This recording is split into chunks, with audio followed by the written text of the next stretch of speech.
Muchas gracias. Muchas gracias a todos. Gracias de corazón. Hola, hola, buenas noches. Bienvenidos al programa. Yo soy Jaime Bailey, hoy es martes 21 de mayo. Estamos saliendo en directo, son las 9:00 de la noche, aquí en Miami. En un momento voy a conversar con un brillante escritor y periodista venezolano radicado en Italia, Eduardo Martínez, que está de visita aquí en Miami. No se pierdan a Eduardo Martínez, que ha venido a presentar un libro y que es un intelectual enormemente talentoso. El programa de hoy va dedicado con mucho cariño a Isabela Paredes, a César González, que está cumpliendo años, happy birthday, a Fanny y Sam Buenavida, que nos ven en Israel, pero muy especialmente a María Jesús Ledesma, que viene desde Palma de Mallorca, y a María Josefina Altuna. Gracias por estar aquí, dos señoras tan lindas, tan distinguidas. Un aplauso para ellas, por favor. Gracias.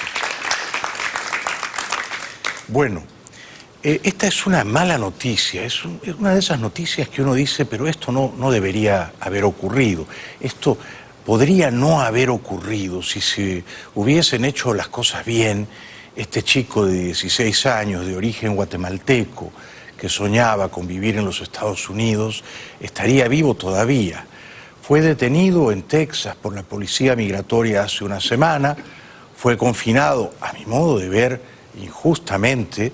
Es un castigo completamente desproporcional a la supuesta falta que él habría cometido al querer vivir en este país.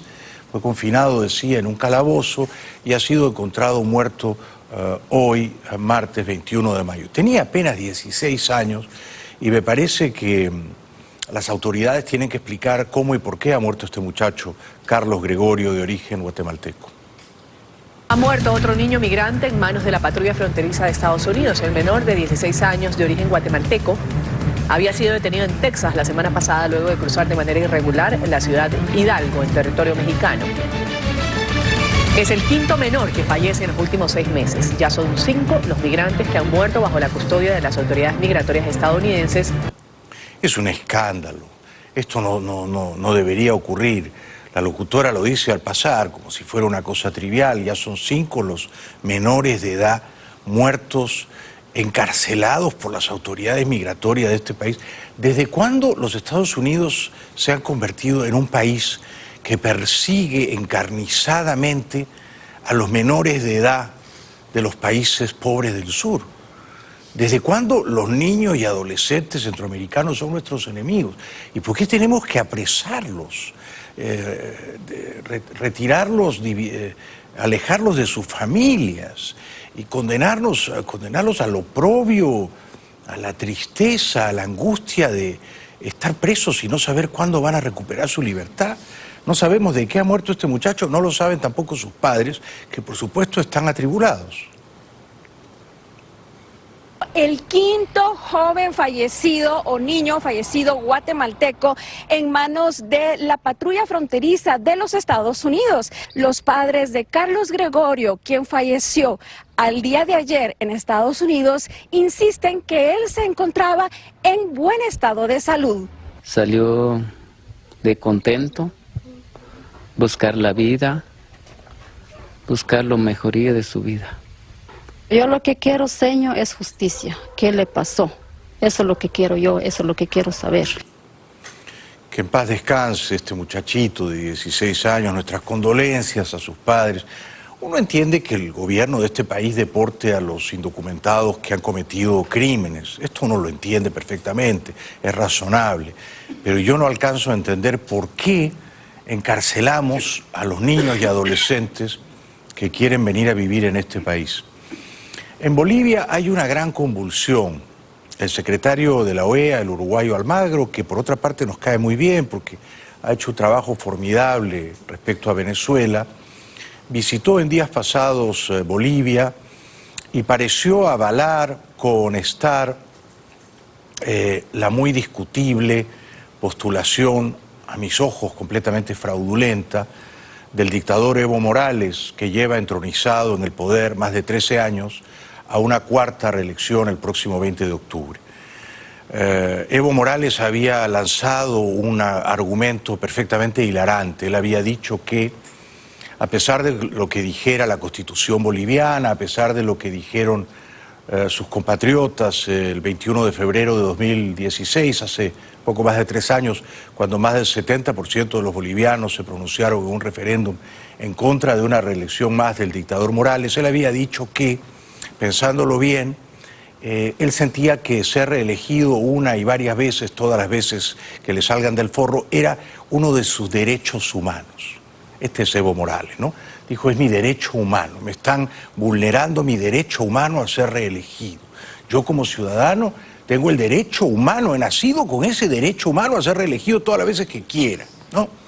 Entonces la gente se quedó un poco perpleja y demudada. Pero el señor Almagro, uruguayo, 5 años canciller de Pepe Mujica, varios años embajador en Pekín, es un hombre que tiene una inteligencia refinada, cultivada, viajada, ¿ah? Ya se sabe que viajar educa. Y entonces es absolutamente imposible que el señor Almagro se pueda tragar como un sapo crudo el argumento de que el dictador Evo Morales merece una 4ª reelección porque ese es uno de sus derechos humanos invulnerables.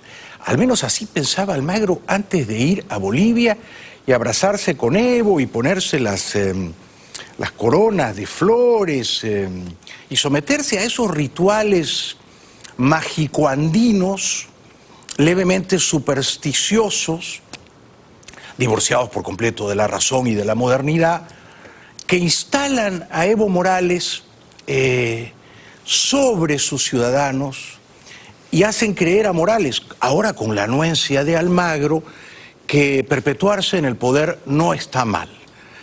No se entiende por qué Almagro ha cambiado de parecer, ha cambiado de opinión. Evo Morales va por su 4º mandato. Así llegó el mandatario al evento de lanzamiento de su campaña de cara a las elecciones presidenciales del próximo 20 de octubre. Morales, acompañado de su fórmula vicepresidencial Álvaro García Linera, escogió el aeropuerto de Chimoré, antigua base militar de Estados Unidos, para iniciar una serie de mítines políticos con los que espera conquistar de nuevo los votos de los bolivianos. Esa derecha no tiene principio de dignidad. Esta derecha no piensa en la buena imagen de Bolivia, pidiendo a este tiempo la intervención de Estados Unidos. Imagínense. Bueno, Evo Morales es un pequeño monigote, ¿no? Es un ínfimo petimetre. Ha tenido la astucia de camuflarse a la sombra de los grandes líderes del chavismo como una suerte de mascota simpática, ¿no? Todos quieren ir a visitar a Evo Morales porque además Evo Morales reparte hoja de coca. Sus amigos se ponen a masticar hoja de coca, seguramente Almagro le ha dado también su cuota de hojas de coca, y esto los pone a levitar un poquito, ¿no? El alcaloide se disuelve amargamente en la lengua, y los tributarios de la hoja de coca de Evo Morales dejan de pensar con lucidez. Esto es, me parece, lo que le ha ocurrido al señor Almagro de la OEA, a quien yo he apoyado resueltamente por su compromiso con la libertad en Venezuela. Pero está clarísimo que Evo Morales es un dictador, y no hace falta ser un clarividente para advertirlo. Es un dictador desde enero de 2006, cuando tomó el poder, cuando llegó al poder por la vía democrática. Evo ha gobernado abusivamente, despóticamente, como un aventajado discípulo del chavismo, ¿eh?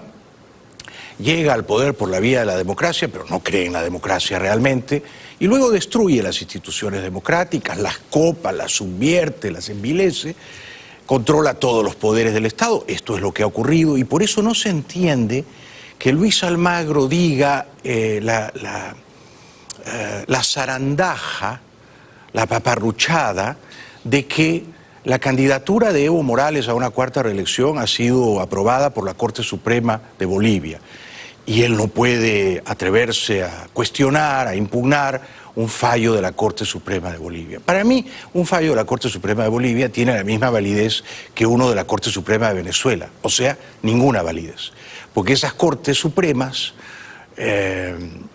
no son tribunales honorables integrados por jueces independientes, sino son obviamente brazos políticos del poder dictatorial, jueces que se hincan de rodillas ante el poder de turno. No se entiende por qué Almagro está de acuerdo con una cuarta reelección de Evo Morales, y esto, por supuesto, desdora mucho la imagen de Almagro y erosiona su credibilidad moral.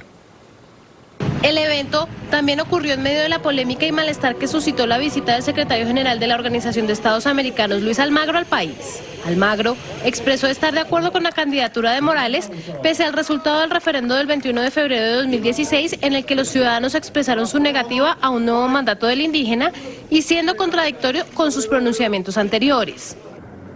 Hemos dicho con claridad que si el tema se va a resolver hoy en el sistema interamericano con el nombre de Evo Morales, eso sería, y decir que Evo Morales hoy no puede participar, eso sería absolutamente discriminatorio. ¿Discriminatorio, señor Almagro? La verdad es que es una cosa rara que usted se tome un paréntesis en el oficio de pensar, ¿no? No es discriminatorio. De hecho, cuando el señor Morales capturó el poder por la vía democrática hace más de 13 años, la Constitución le prohibía la reelección consecutiva. Y él cambió las reglas del juego para reelegirse, no una vez en 2009, no 2 veces en 2014, sino ahora quiere una tercera reelección consecutiva, o sea, 4 mandatos seguidos. Esto no es discriminar contra Evo Morales, es que lo que queda en pie, que es muy poquito, ¿no?, porque todo ha sido pisoteado, los escombros, los residuos del Estado de Derecho boliviano no le permiten a Morales aspirar a una reelección más.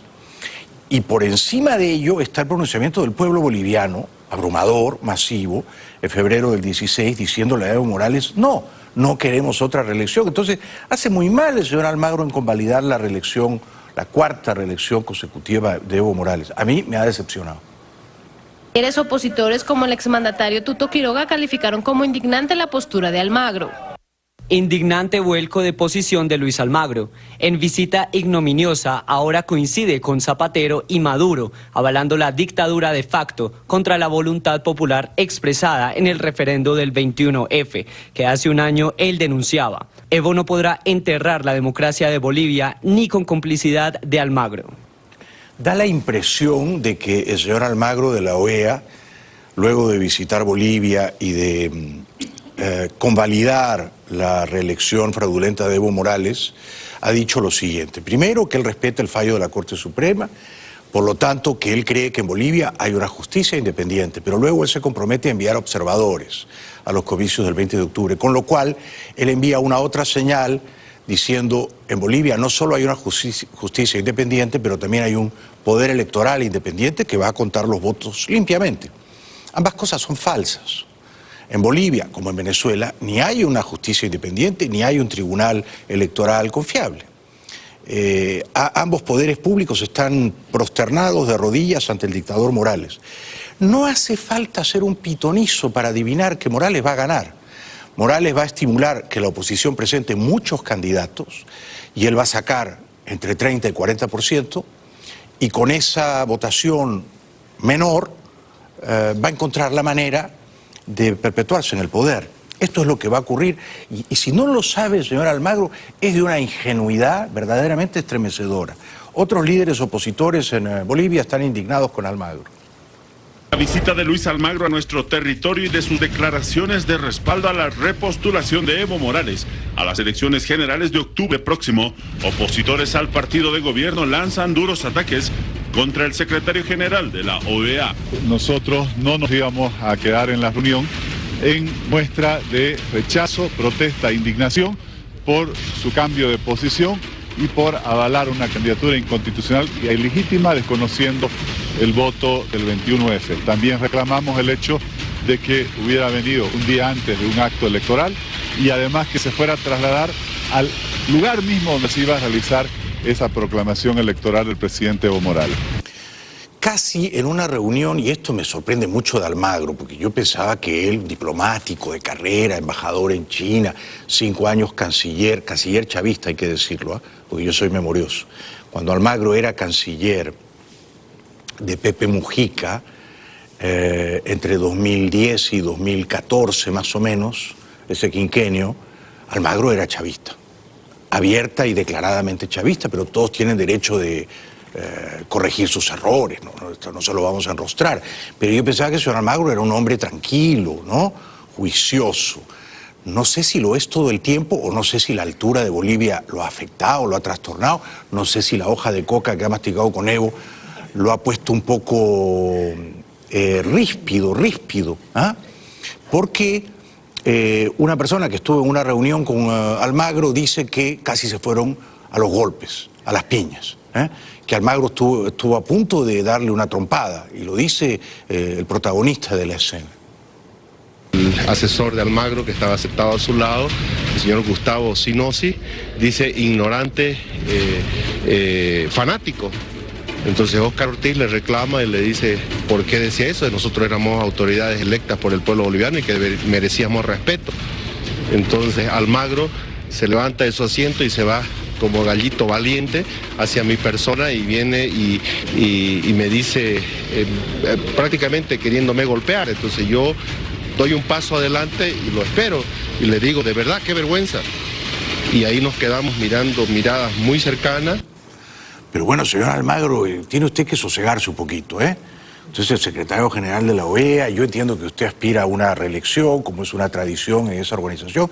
Yo votaría por usted. A pesar de esta decepción boliviana, yo creo que todavía lo apoyaría, porque lo necesitamos a usted para ganar la batalla en Venezuela, que es la gran batalla, ¿no? Y usted en Venezuela, la verdad que ha hecho un trabajo admirable, pero en Bolivia nos ha quedado debiendo. Bueno, Almagro, luego de pasearse por Bolivia y abrazarse con el dictador Evo Morales, se ve que él es un señor que no condena a todos los dictadores, ¿no? Con Maduro, por suerte, tiene las cosas claras. Con Morales está confundido. Pasó por Buenos Aires. ¿Quién no quiere pasar por Buenos Aires, no? ¿Quién no? Y entonces allí se explicó y dijo que era un fallo de la Corte Suprema de Bolivia el que permitía la candidatura a todas luces ilegal y fraudulenta de Evo Morales. Verdaderamente mi posición sigue siendo la misma. La reelección no es un derecho humano, pero no tengo ningún instrumento institucional para oponerme a un dictamen, a un fallo, una decisión de la Suprema Corte Boliviana al respecto. O sea, los fallos, los dictámenes de la Corte Suprema de Bolivia, como la de todo el continente, menos la de Venezuela, que ha sido declarado ilegítimo por la Organización de Estados Americanos y se han hecho pronunciamientos varios al respecto. Todos los demás sistemas judiciales nos merecen a nosotros el mayor respeto y sus decisiones son válidas para nosotros. ¿En serio, señor Almagro? ¿En serio usted cree que la Corte Suprema de Bolivia es un tribunal que hace justicia independientemente de Evo Morales? Esto es de una ingenuidad colegial, escolar, de niño de primaria. En Bolivia no hay una justicia independiente. Cualquier boliviano mínimamente informado se lo puede explicar. Evo Morales ha asaltado todos los poderes públicos y en ese sentido ha copiado la fórmula chavista. Ni en Bolivia ni en Nicaragua, otro país que usted omite sospechosamente, hay justicia independiente ni tribunal electoral independiente. Por lo tanto, las elecciones son previsiblemente amañadas. Ahora, mire, señor Almagro, yo quiero que usted sea reelegido, de 2020, porque él fue elegido en 2015.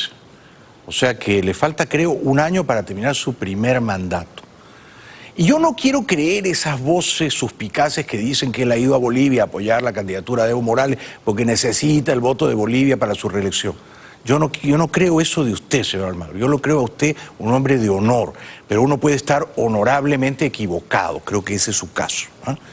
Yo no creo que usted haya ido ahí a traficar promiscuamente su apoyo a cambio de un voto. No lo creo, no lo creo. Y espero que el próximo año lo reelijan hasta 2025. Dicho eso, si Evo Morales pierde las elecciones del 20 de octubre, queda segundo, queda tercero, reconoce la derrota, saluda a su adversario que le ha ganado y que lo ha humillado, porque Evo Morales nunca pierde.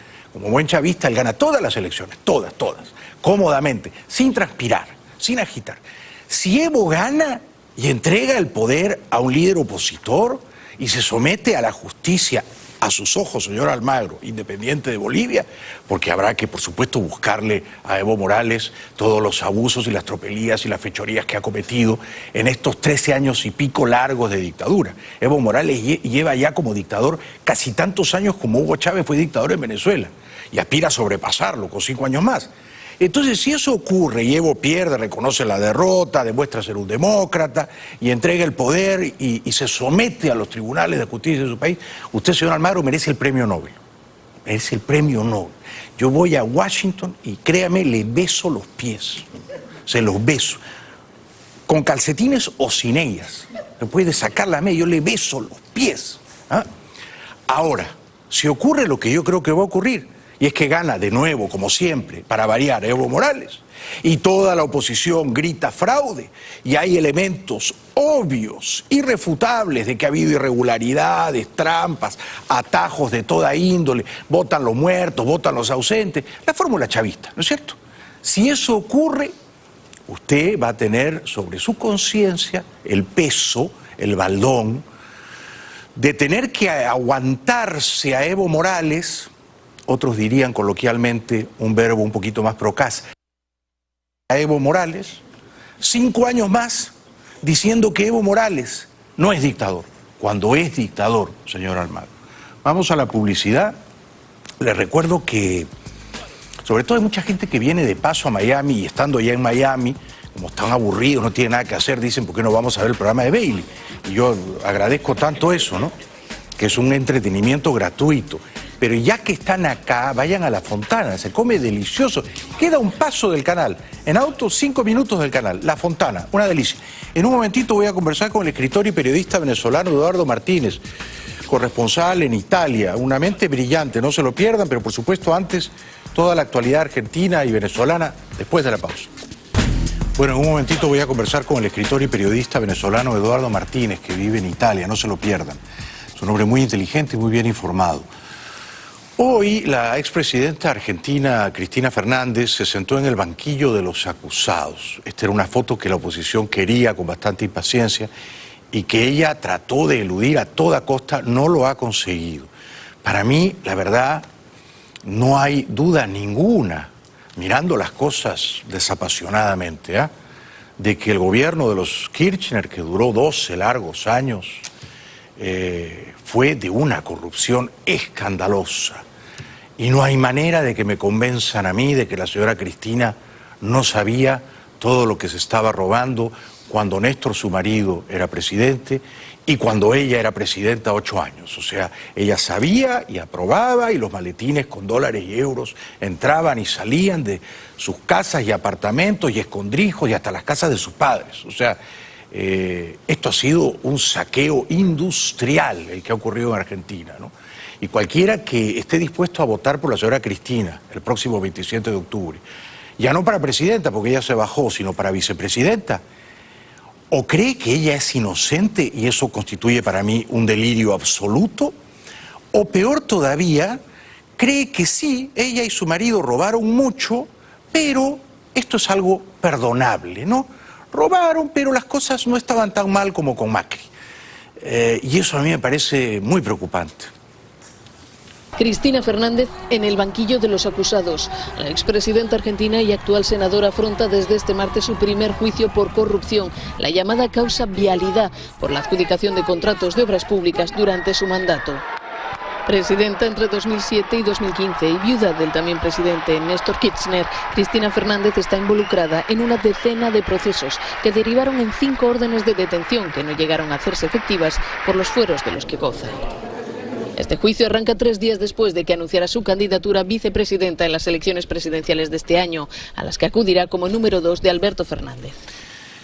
Yo creo que los Kirchner le hicieron un grandísimo daño a la Argentina, como buenos peronistas, ¿no? El peronismo es un cáncer, es una viciosa enfermedad argentina. La Argentina está instalada en la decadencia hace décadas. Casi todos sus vecinos progresan. Fíjense Chile, fíjense Perú, fíjense Colombia, Uruguay, y la Argentina sigue estando en los 40, en los 50, ¿no? Es imposible tomar un Uber, imposible. Es imposible comprar un libro por Amazon, imposible. Y uno tiene la impresión de que esa sociedad está cerrada al mundo, ¿no? La pena es que Macri no ha dado pie con bola. Se presumía, o yo lo presumía, que Macri iba a hacer una gestión eficaz con la economía. No ha sido el caso, no ha sido capaz de controlar la inflación, de domar a esa bestia salvaje que es la inflación, ni la devaluación. Entonces Macri no puede, al menos ante mis ojos, exhibir un gobierno exitoso. Y los argentinos atribulados no saben por quién votar. La señora Cristina llegando hoy a mediodía a tribunal y saludando, por supuesto, como una reina, ¿no? Primera audiencia para Cristina Kirchner en el juicio en su contra por presunta corrupción. La expresidenta argentina, senadora y ahora aspirante a la vicepresidencia, llegó al tribunal poco antes del mediodía. El proceso por la causa conocida como vialidad es el primero que llega a juicio oral y se extenderá aproximadamente por un año con audiencias semanales.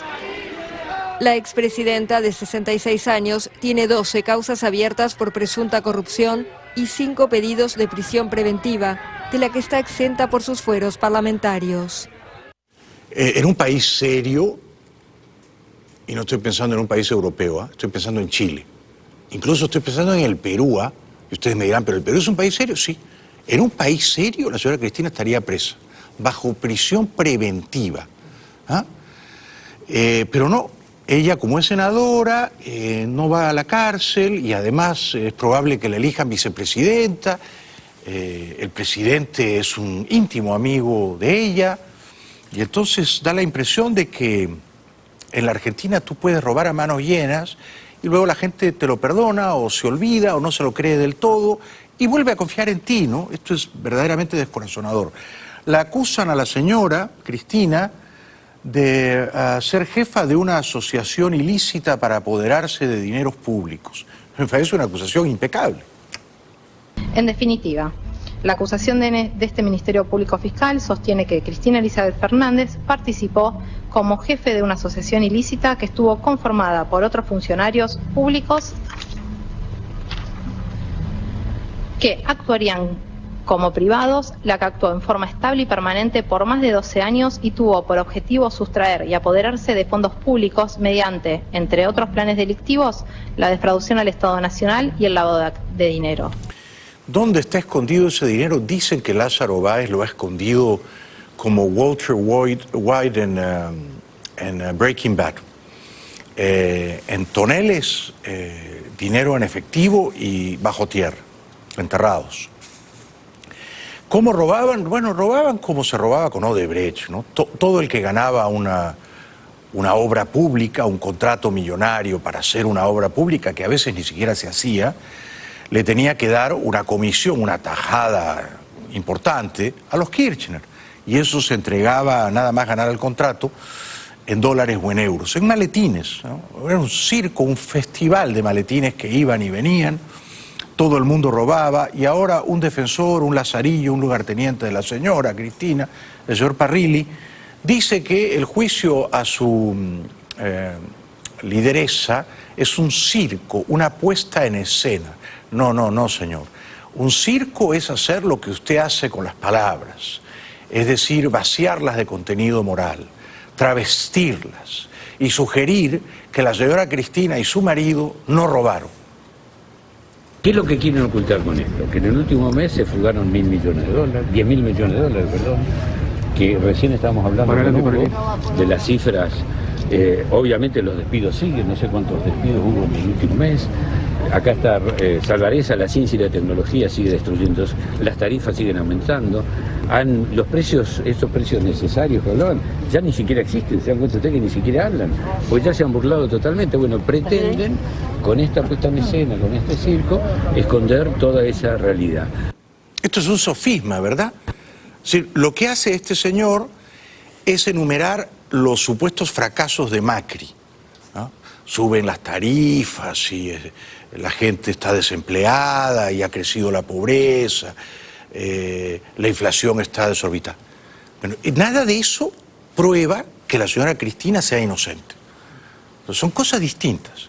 Yo no voy a decir aquí que Macri ha tenido éxito, no, al contrario, creo que ha fracasado. Ahora bien, si yo fuera argentino y tengo que votar el 27 de octubre entre la reelección de Macri y que vuelva Cristina como vicepresidenta, pero no lo pienso ni 3 segundos, ¿no? Hay que elegir el menor de los males, ¿no? Hay que elegir el menor de los males. Yo votaría por Macri, obviamente. Ahora, hay un tercer señor en lisa, en contienda. Este señor, muy respetable, fue ministro de Economía de Néstor Kirchner. Dicen que hizo un buen trabajo. Es una suerte de peronista moderado, de peronista racional. ¿Se puede ser peronista y racional al mismo tiempo? Esto es como decirles a ustedes, es un chavista racional. Ustedes me dirían, eso no puede ser. No, ambas cosas no calzan, no. Ambas cosas riñen, ¿verdad? Si eres peronista, ¿puedes ser racional? Bueno, este señor lo intenta. Y tiene 15% de intención de voto en las encuestas, o sea que está en la foto, ¿no? Ustedes saben que en Argentina hay segunda vuelta, pero si el que queda primero saca 41 o 42%, más de 40, y el que queda segundo está 10 puntos o más debajo, entonces ganó en primera vuelta. Vamos a suponer que la señora Cristina como vicepresidenta y su Alberto Fernández como presidente sacan 41% y Macri saca 30%, ganó en primera vuelta la señora Cristina como vicepresidenta y Fernández como presidente. ¿Me explico? O sea que tienes que pasar la barrera del 40 y sacarle 10 puntos o más a tu más cercano competidor. Labaña está en la foto. Hablé de mi candidatura fue porque siento que hay y que tengo un compromiso con la gente. Me importa muy poco las cuestiones de la política menor. Lo que sí hay, y lo hemos registrado a lo largo de estos meses, es la necesidad de la gente, del pueblo, de encontrar una solución a una sociedad que está quebrada, que está enfrentada, que desde el punto de vista económico y social no avanza y que está pidiendo una solución alternativa que no sea simplemente la grieta.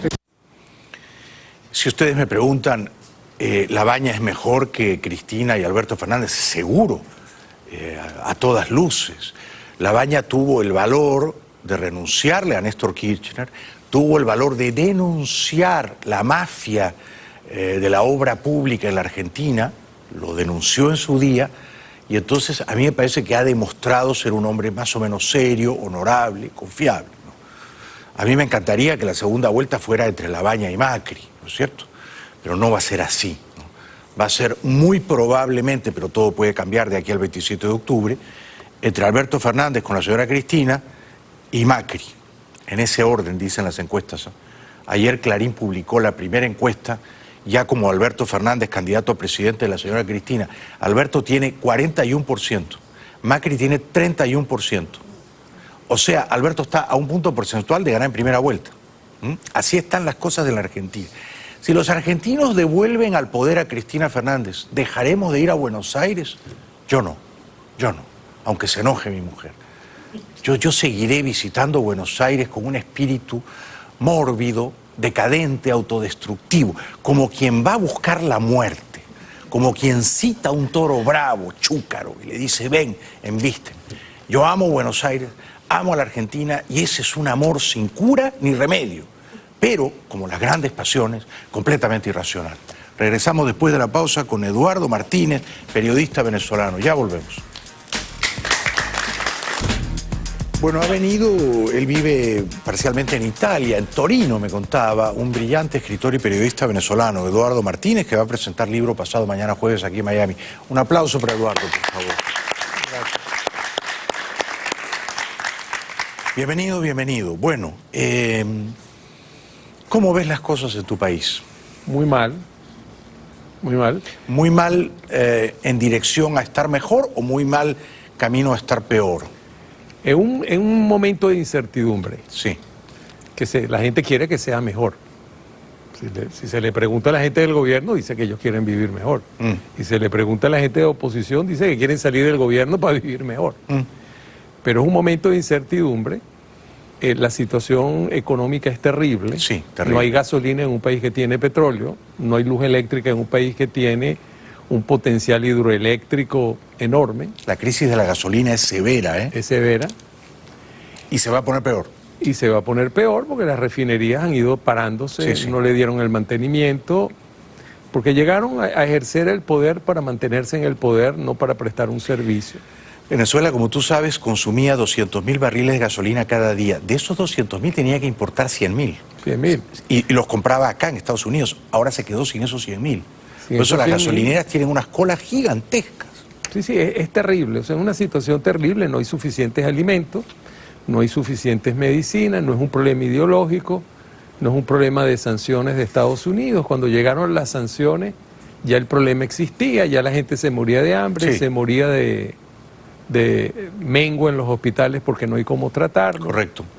En el año 2017-2018, en promedio, los venezolanos perdieron en peso 10 kilos. Sí, entre 10 y 11 según kilos. Cáritas de la Iglesia Increíble, Católica, ¿no? que es muy serio. Increíble. Entonces cuando la gente dice, bueno, pero es que los venezolanos, ¿cómo es que no hay comida y los venezolanos siguen viviendo?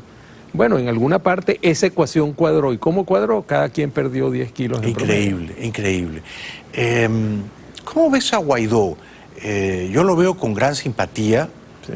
Quizá lo de enviar delegados a Noruega fue un pequeño desliz, pero nadie es perfecto, todos cometemos errores. ¿Cómo lo ves tú? Guaidó se ve muy bien porque tiene un lenguaje diferente. Hay algo que la gente no se ha dado cuenta. Guaidó tiene 35 años. Cierto. Y ya en Venezuela hubo una experiencia en el año 45, que un joven de 35 para 36 años, llamado Rómulo Betancourt, llegó al poder por un golpe de Estado que acabó con el gomecismo que venía desde finales del siglo XIX. ¿Qué ocurrió ahí? Que nadie se dio cuenta en aquel momento, y esa generación que llegó con Rómulo Betancourt barrió con la gente mayor de 40 años. Todo el generalato gomecista, todo el Estado Mayor, todos los políticos tradicionales del Partido Liberal y Conservador, que eran tradicionales en toda América Latina. Sí. Todo eso desapareció. ¿Y cómo tú emparentas eso con Guaidó? Porque no todos los hombres de 35 años son iguales, ¿no? No son iguales. Él llega a una nueva generación, está preparado, estudiado. Es un individuo que le llega a la gente de una manera sencilla, no rebuscada, no contrató un asesor, él simplemente le llega a las personas. Es auténtico y le llega. Es auténtico y le llega. Sí, sí, la gente confía. Él es de Vargas, de La Guaira, donde está el puerto, de gente caribeña, que es diferente porque en Venezuela hay varias regiones, la gente tiene temperamento distinto. Y no solo que él le llega, es que para el 5 de enero, que es cuando él se juramenta como presidente de la Asamblea Nacional, 10 días antes no se sabía quién iba a ser el presidente. Es verdad. Y no se sabía quién era Juan Guaidó. Si tú me hubieras preguntado no se sabía quién era, pero que además no se sabía que él iba a llegar. Sí, correcto. Porque el partido que en la alianza de oposición que iba a no le tocaba voluntad popular. No le tocaba voluntad popular, pero no le tocaba a él. A él. Y toda la dirigencia, uno se fue del partido, los otros tuvieron que salir huyendo, otro estaba detenido. Y al final, por descarte, como él quedó, él fue el que quedó. Sí. ¿Y qué sugerías tú respecto del presidente Rómulo Betancourt? Que al ser tan joven ha dejado descolocados se ha a los empezado políticos a mover mayores. Con gente joven en un 90, más de un 90%. Y deja fuera de juego a un montón de políticos opositores mayores. Que además la gente ya no los quería. Cierto. En las encuestas no aparecían. En las encuestas aparecían en raya por ciento. Sí. María Corina sí aparece en las encuestas. Aparece con valor propio. Sí. ¿Y ella se lleva bien con Guaidó? Se lleva bien con Guaidó. Pero raramente están juntos, ¿no? Raramente están juntos, tienen sus diferencias a veces en cuanto a los tiempos y a la velocidad de acción. ¿De qué índole son esas diferencias? Explícanos, porfa. Bueno, ella plantea que tiene que venir una intervención extranjera ya. Ya mismo. Ya mismo. Y Guaidó no Guaidó cree en tiene eso. otros tiempos. ¿Qué piensa Guaidó? ¿Cuáles son sus tiempos? Sus tiempos, él está, es lo que me parece a mí. Sí. Porque no se sabe al final la estrategia confidencial. Claro. No se revela, nadie no la sabe la verdad sabemos. absoluta, pero son percepciones, ¿no? Sí, lo que pasa es que la gente está dispuesta a darle el valor de esa duda a favor de Guaidó. Y Guaidó, digamos, sus tiempos son más pacientes porque él apuesta a un quiebre en la lealtad militar a Maduro. A Maduro. Esa es su apuesta. Y no descarta una asistencia exterior. No la descarta, pero tampoco la quiere pedir como la pediría ya mismo María Corina. Como la pediría María Corina. ¿Y tú crees que eso es un acierto de Guaidó? En los tiempos que vivimos, sí.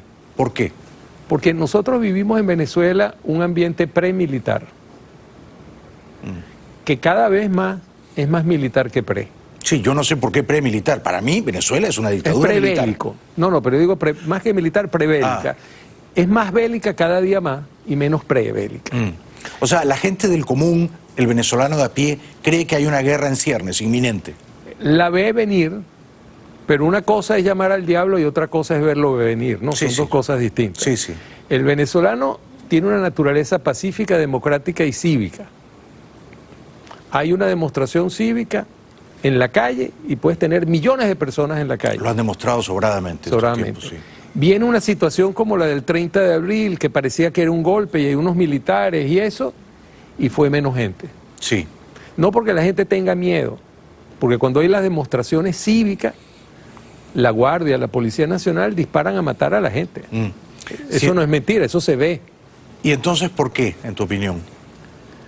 ¿Por qué la gente no salió el 30 de abril a apoyar a Guaidó? Tú dijiste no es por miedo. No, miedo no tiene. Ese 30 de abril ocurrieron dos cosas. La gente vio con perplejidad otro episodio de esta lucha, pero cuando vio a Leopoldo López en la calle dijo, esto va de en serio. Sí. Empezó a llegar gente y después algo pasó en el estamento militar que debía salir, que no salió. Sí, sí, así fue. Y la gente quedó descolocada, ya no te estás enfrentando a unos policías, sino te vas a enfrentar a armamento de guerra. Y ahí la gente se frena. ¿Fue una precipitación liberar a Leopoldo tan temprano cuando no se sabía todavía si el movimiento iba a ser victorioso? Yo creo que no, porque ahora la gente sabe que Guaidó no se olvida de los presos y no se olvida de los muertos. Está bien, está bueno que lo digas. Además es muy fácil ser entrenador al día siguiente del partido, ¿no? Ya como sabes que Leopoldo no llegó a Miraflores sino a la Embajada de España, es muy fácil decir, Leopoldo, te atropellaste. Pero hay que estar en los zapatos de él, ¿no? Claro. Es lógico que tenga una impaciencia por salir, por desafiar a la dictadura, por dar el pecho. Ahora, ¿fue un error de Leopoldo refugiarse en esa embajada, la de España? No, porque recuerda que el papá, Leopoldo López padre, es español. Le dieron la nacionalidad española y ahora es candidato al Parlamento Europeo por el Partido Popular. Sí, pero recuerda también, Eduardo, que España tiene un gobierno socialista que va a tener que pactar con los chavistas de Podemos. El canciller Borrell le ha dicho a Leopoldo López no dé más entrevistas y le ha dicho, y créeme, le ha dicho, si tú quieres estar con nosotros tranquilito en la embajada, tienes que negociar. Y por eso Leopoldo le dijo a Guaidó, hay que mandar delegados a Noruega. Entonces no es un gobierno amigo. Es un gobierno que se mueve, es que pasa lo mismo que en Italia. ¿Qué es lo que pasa en España y en Italia? El partido de gobierno en España tiene que cuadrar con una parte de la izquierda española que defiende a Maduro. Sí, nada menos. En Italia, la alianza que hay de gobierno de unos resultados precarios para los partidos, el partido La Liga, que viene de ser la Liga Nord, de derecha, para poder gobernar, cuadró con Cinque Stelle, que es un movimiento antipartido. Y ese partido hay gente de ese partido que apoya a Maduro. Sí. Por eso es que Italia no quiso reconocer a Guaidó. Lo has descrito bien. Sí. Pero dado el caso de que España tiene un gobierno socialista, yo hubiera preferido que Leopoldo se refugiara en la embajada colombiana. ¿Tú no? Sí, pero tendría más libertad. Claro, pero desconozco la razón que lo llevó a la residencia del embajador español. A lo mejor, probablemente, intervino el padre.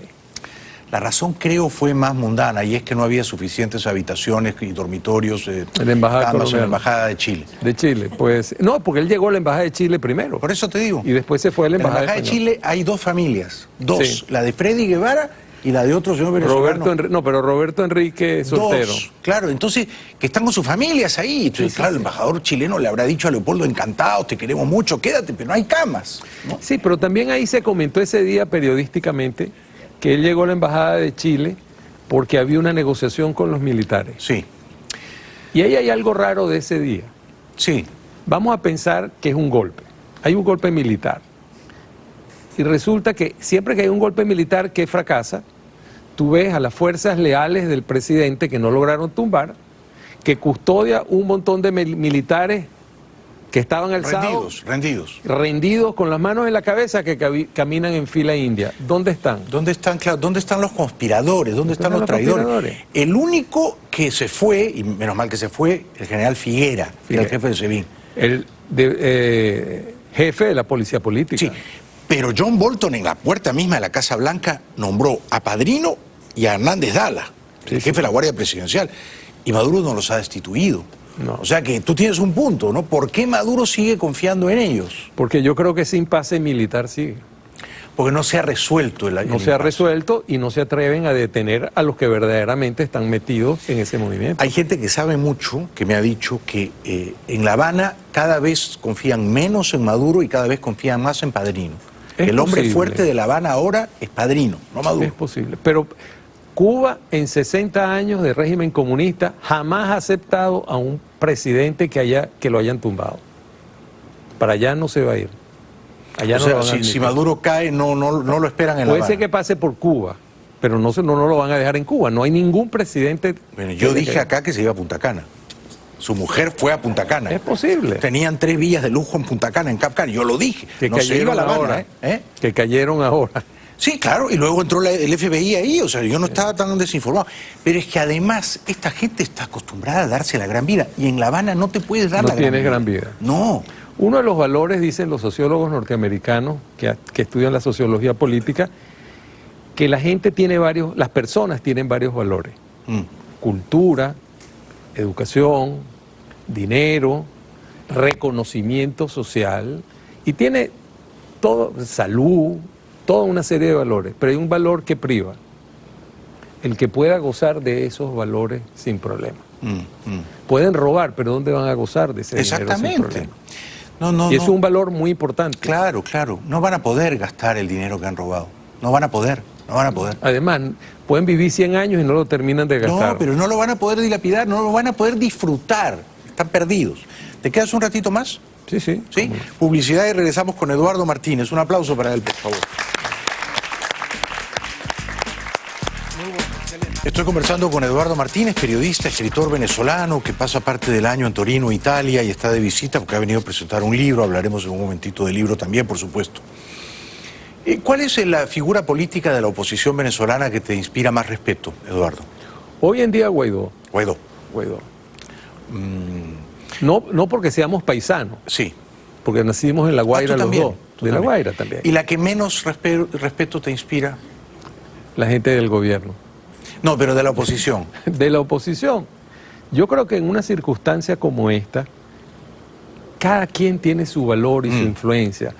Son unos zorros viejos que conocen cómo se hacen las cosas, tienen relaciones en el exterior, y más o menos hasta el momento en lo que va de año han orquestado una alianza. ¿Capriles fue un buen líder opositor?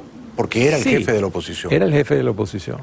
Él entró en minusvalía cuando no peleó la elección que perdió con Maduro en el 2013. Debió salir a las calles. Debió salir a las calles, no lo hizo. Y entonces, si Capriles debió salir a las calles el 13, ¿Guaidó no debería hacer lo mismo ahora el 19? Debería, bueno, se la pasa en la calle.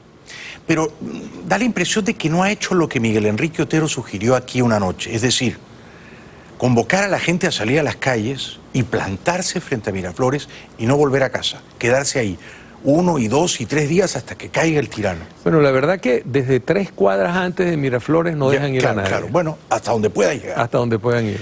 Como ocurrió en Egipto, debe ser la fórmula egipcia. En el Yemen.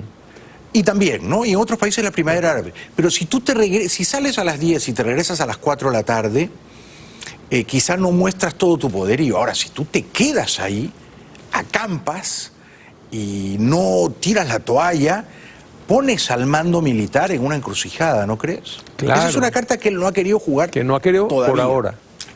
Desconozco las razones por las cuales no lo ha hecho. Presumiblemente son razones parecidas a las de Capriles el 13, o sea, van a matar a mucha gente inocente. Pudiera ser, pero también puede ser que tiene una planificación que no conocemos, porque no ha dado puntada sin dedal. Y cada vez que... Noruega fue una puntada sin dedal para mí, ¿eh? No lo sé. Yo no lo sé. Tal vez se manejó mal. Tal vez se manejó mal. Por una razón muy sencilla. O sea, ¿tú sí hubieras mandado delegados a Noruega? Sí, pero lo hubiera anunciado.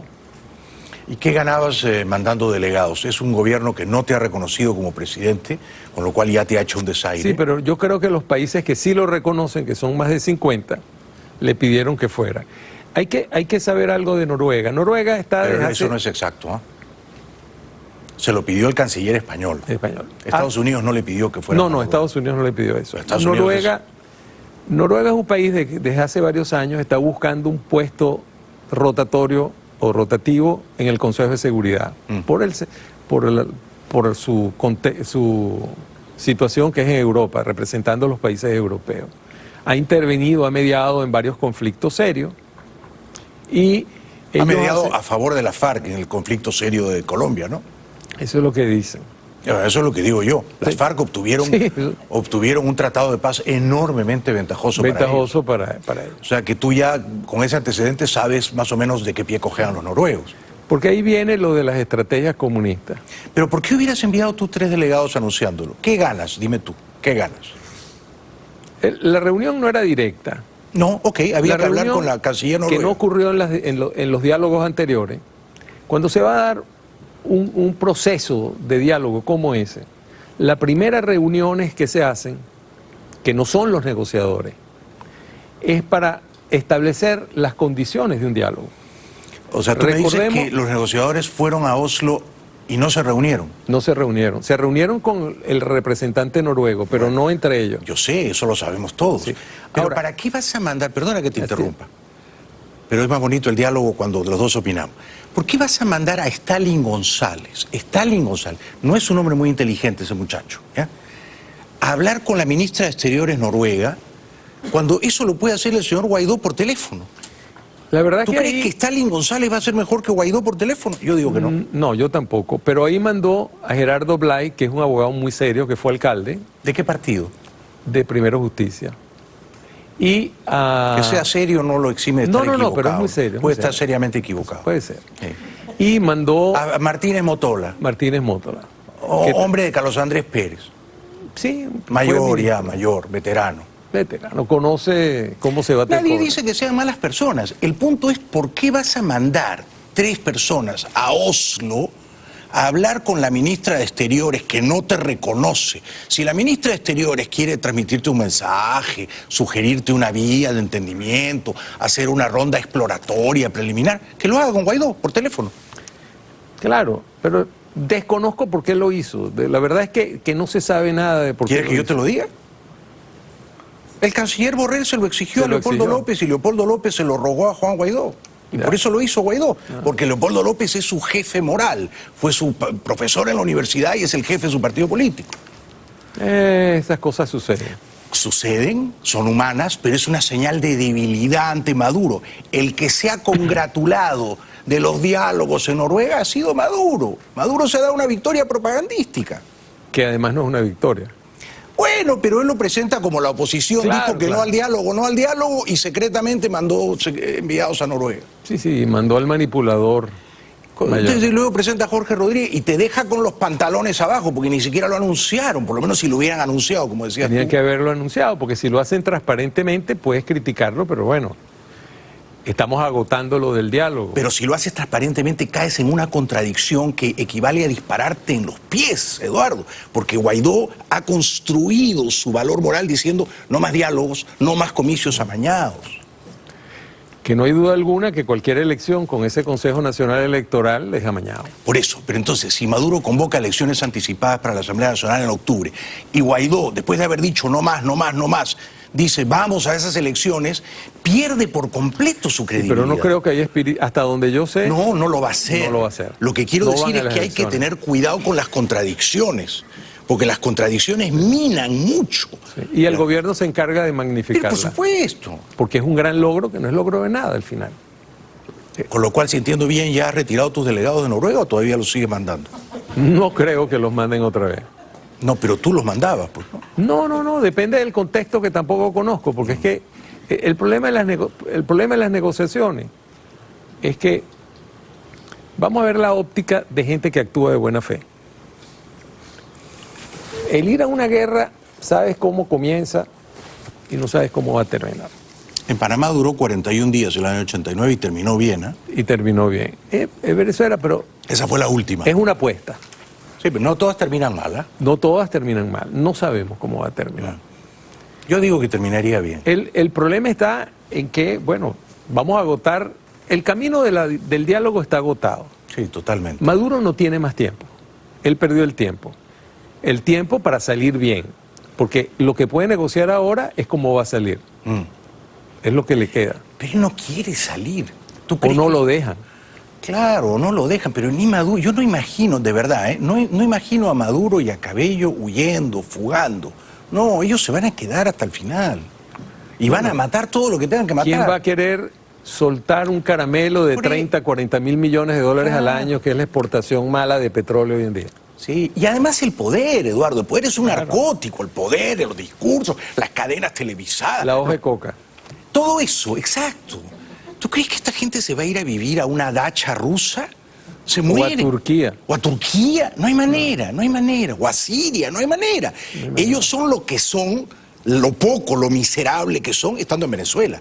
Porque ahí campean a sus anchas. En otra parte no hubieran llegado a ninguna parte. Claro, por supuesto. Entonces, si no lo derrotamos militarmente, ¿cómo lo derrotamos?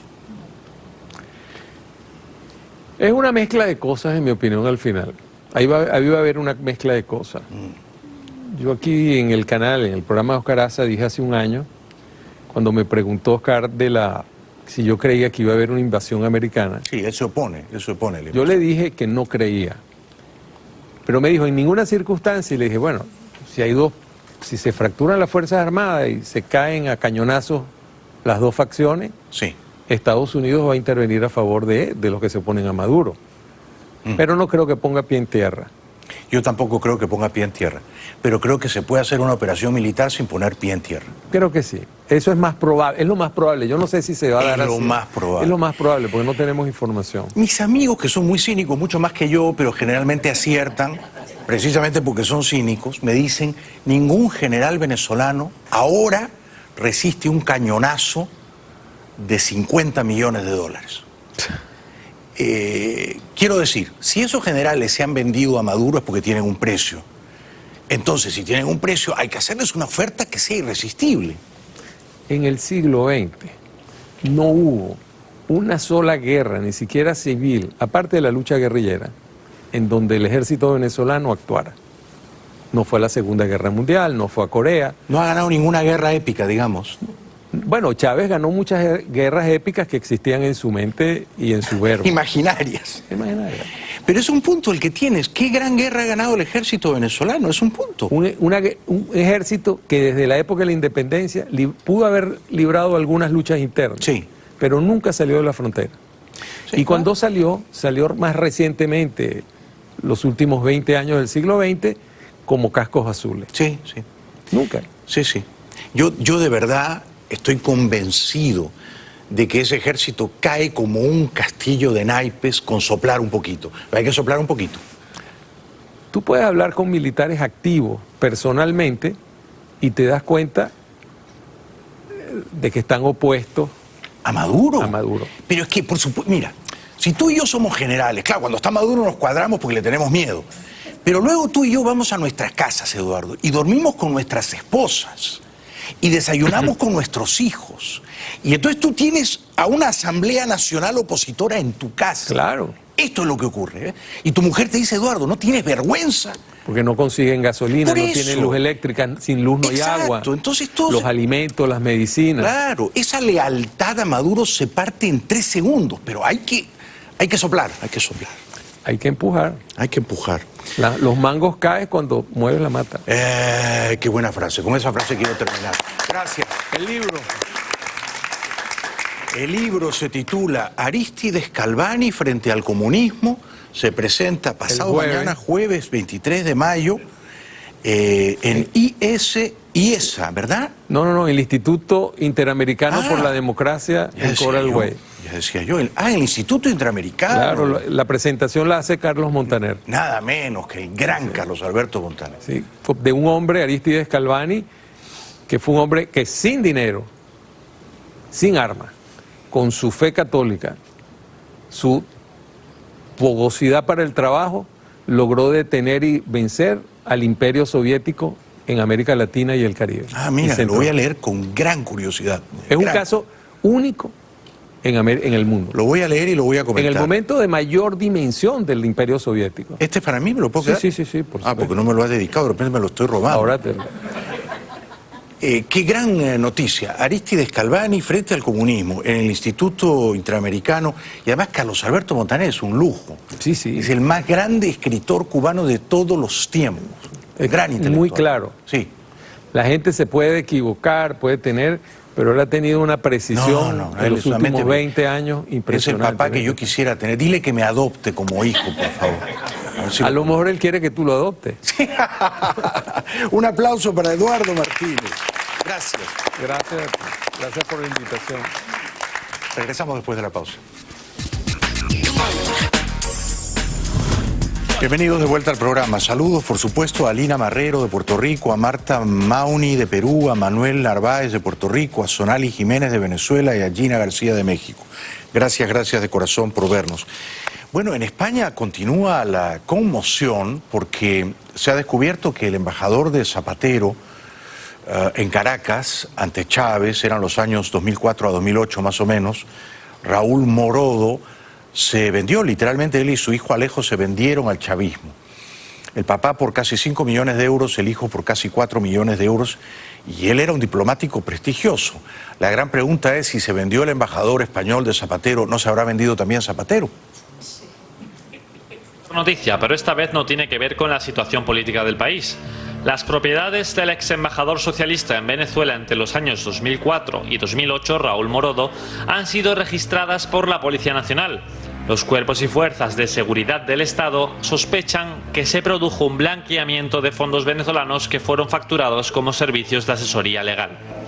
Anticorrupción no solo está detrás de Morodo, también de su hijo Alejo, por esos presuntos delitos. El hijo del diplomático cobró 3,8 millones de euros de Petróleos de Venezuela en concepto de asesoría jurídica. La Unidad de Delincuencia Económica y Fiscal de la Policía Nacional no solo ha llevado a cabo los registros, sino que también se plantea realizar detenciones. Pero ¿dónde se ha visto, por el amor de Dios, yo no lo había visto nunca, que el embajador de España, ante el gobierno que está acreditado, le cobre sobornos? Es una cosa indignante, ¿no?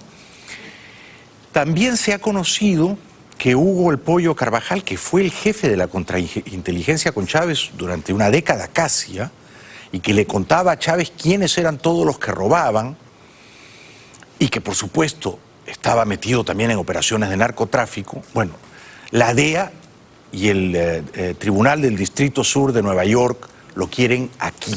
Lo quieren extraditar de España, fue capturado en España, en las afueras de Madrid, la casa de su hijo. Pero lo quieren traer aquí porque hay un caso, uno flagrante de narcotráfico que él dirigió.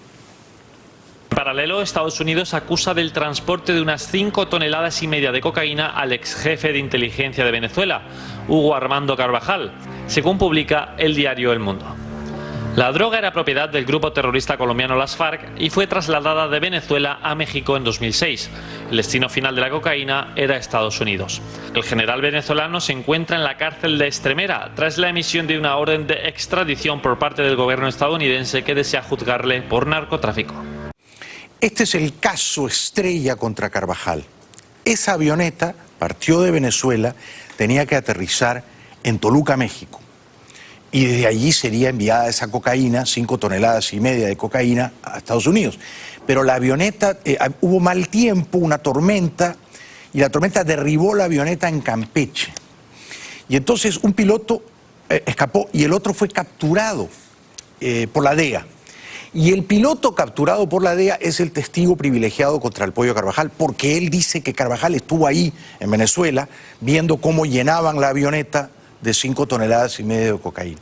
Este es el caso estrella contra Carvajal. Con este único caso le van a dar a Carvajal los 18 años de cárcel como mínimo que les dieron a los hijos o a los sobrinos, que da igual porque eran casi hijos, de Cilia Flores.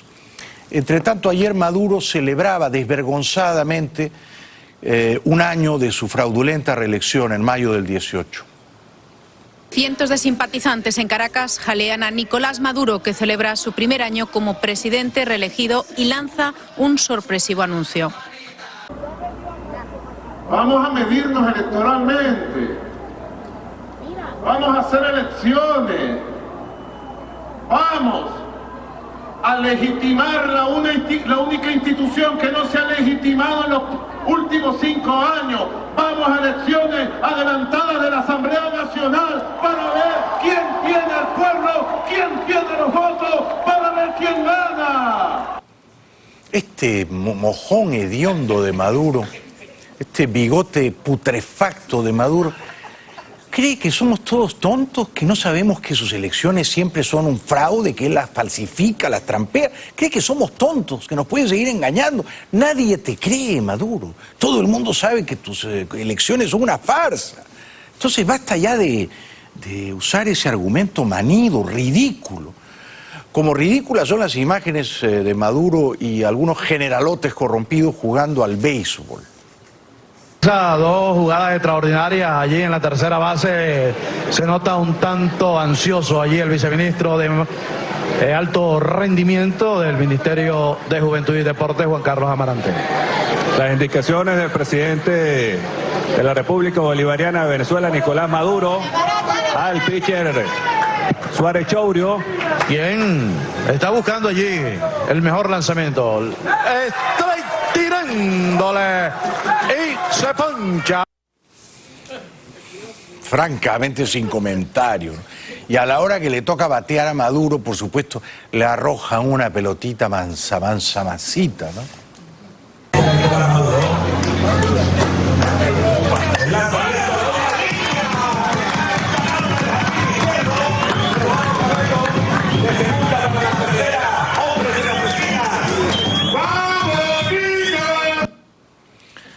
Si serán desfachatados estos ladrones, yo le tiraría un dron o una granada a Maduro, que batee una granada de los Marines, ¿no es cierto?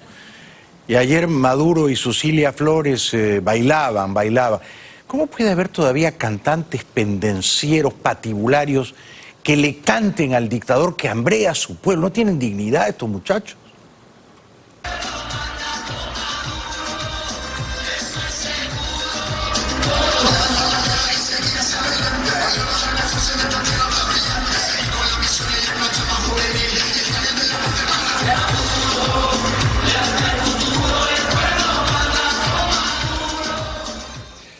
Bueno, esa fiesta de pacotilla va a terminar pronto, creo yo, y van a estar bailando en Guantánamo Maduro y Cilia Flores. Ya regresamos, ya volvemos.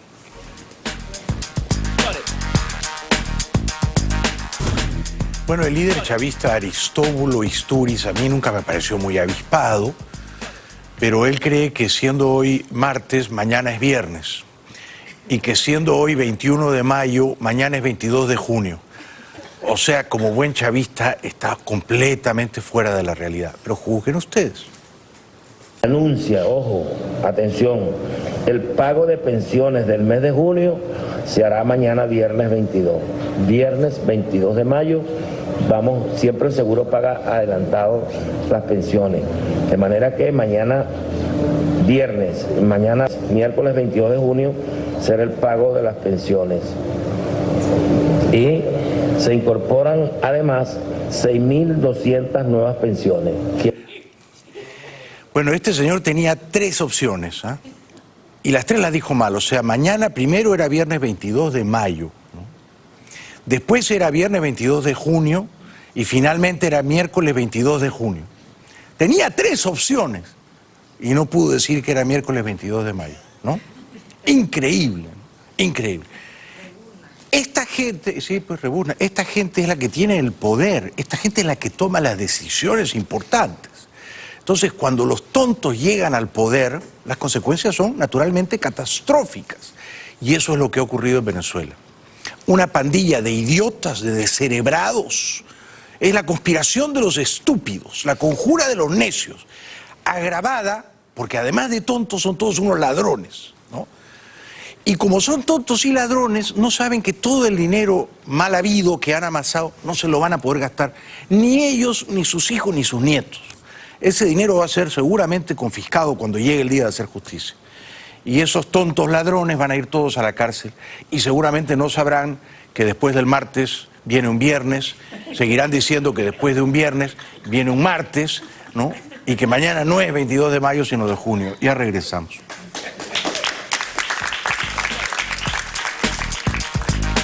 Bueno, ayer sugerí que los americanos considerasen unos bombardeos selectivos y le pregunté al invitado qué objetivos estratégicos él recomendaría. Él dijo el Ministerio de la Defensa, que tiene búnkers, y Fuerte Tiuna, que tiene búnkers. Y hoy una de mis fuentes en Washington me dijo que en efecto los americanos tienen bombas antibúnker. Yo no sabía que había eso, pero hay bombas antibúnker. La bomba es GBU-57, pesa 13 toneladas, un poquito más que yo, y perfora 60 metros subterráneos y recién estalla cuando llega al búnker. Y mis fuentes me dicen que la verdad es que están muy impacientes por probar esas bombas antibúnker. Su eficacia, su penetración, su poderío. El Ministerio de Defensa sería un buen lugar para probar esas bombas antibúnker. Que lo sepa el general Padrino, ¿ah? Que ya va silbando un GBU-57. Gracias a este público maravilloso. Gracias. Chao, chao.